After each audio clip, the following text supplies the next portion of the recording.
welcome to Darker Days Radio, and this is a video unboxing. So we're doing some more video. I'm Chris Handley, and the video unboxing we're doing is of Wrath and Glory, the starter set. So this is for the Warhammer 40,000 RPG Wrath and Glory by Q+7. This isn't really a review.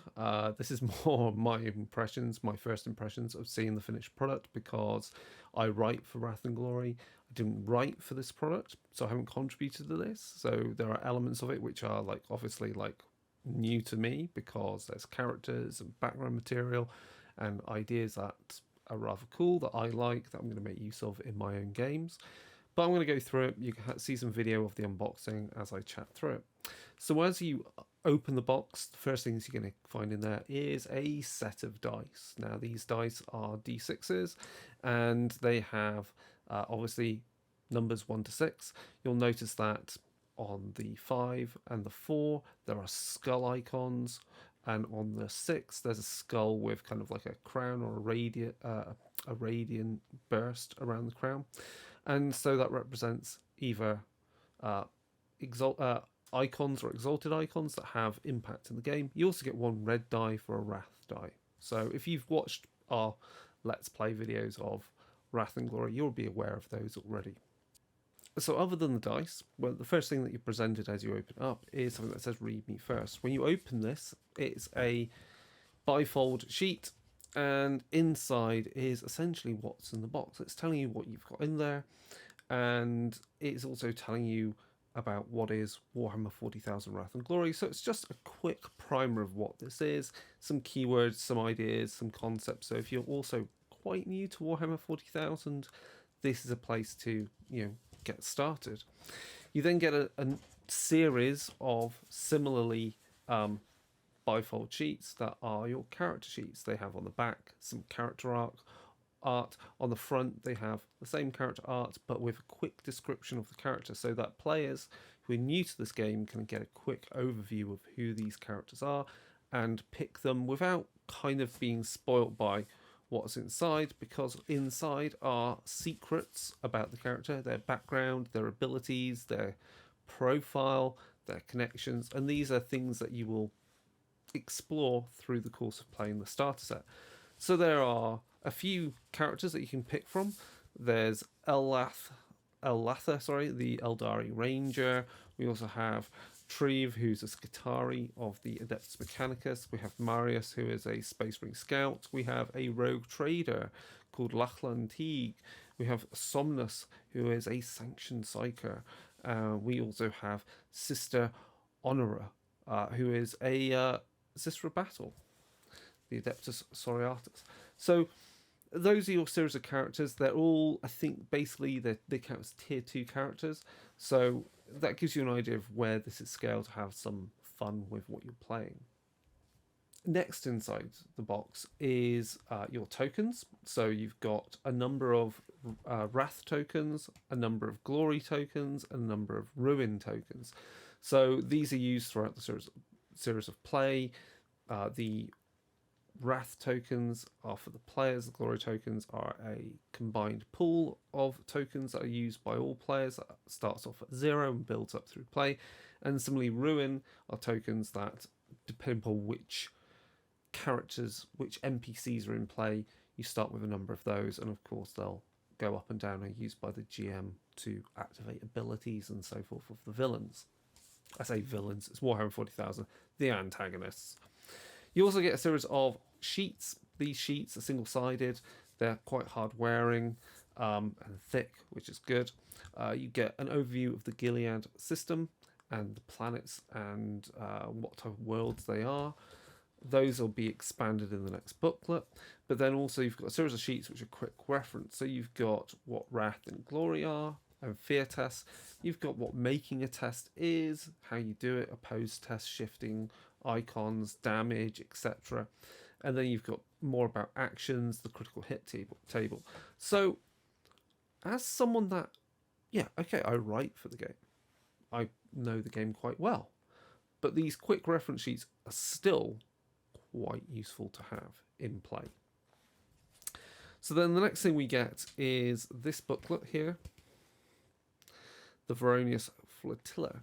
So this is really a quick overview of the Imperium, the Warp, the Gilead system, and it really gives you a whole bunch of story hooks about where's interesting to go in the Gilead system, all the movers and shakers, people that can essentially act as patrons to your characters. So they're people with information and give you jobs and tasks to achieve. It gives you some ports of call, places you can dock and find work, find allies, make enemies.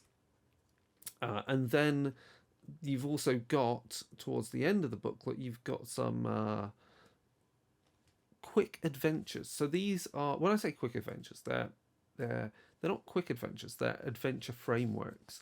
So they give you just enough information for you, the GM, to fill out the rest. They give you the hook, what the main beats are, the aftermath. They give you a profile of an enemy, such as a commissar who has gone rogue, or a combat servitor, or a plague marine, which is pretty cool, and some genocide cultists, also cool.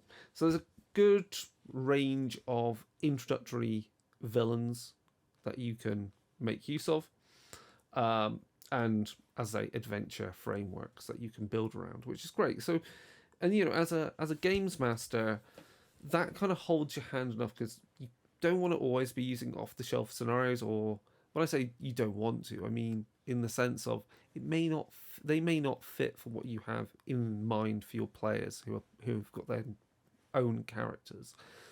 And this then gives you some training wheels on going like, well, this is an idea, flesh it out, and you can then insert scenes and antagonists and challenges that fit the player characters.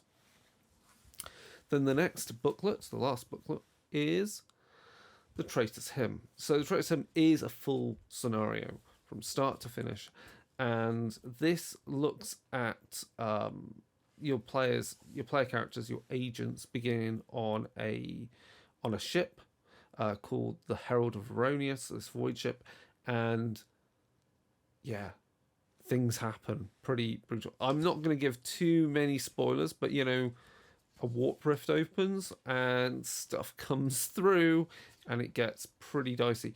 And so throughout this, again, it's presented as we write our scenarios at Cubicle 7, having written some myself, but it's got some good guidance on your where to make tests and so forth. So again, it's got a bit more detail in there than typical scenarios, because it's really showing you how the nuts and bolts of the system works.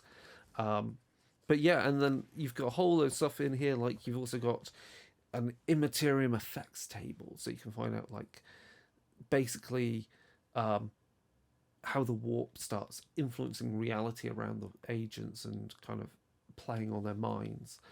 You've also got a whole host of antagonists, and I must make a point that the antagonists in here we've got rules for don't appear in other Cubicle 7 books for Wrath and Glory. So even if you are a well-practiced GM, you already know Wrath and Glory quite well, maybe you might go, I don't quite need the starter set as it is, because you already know how to play the game, your players already know how to play the game.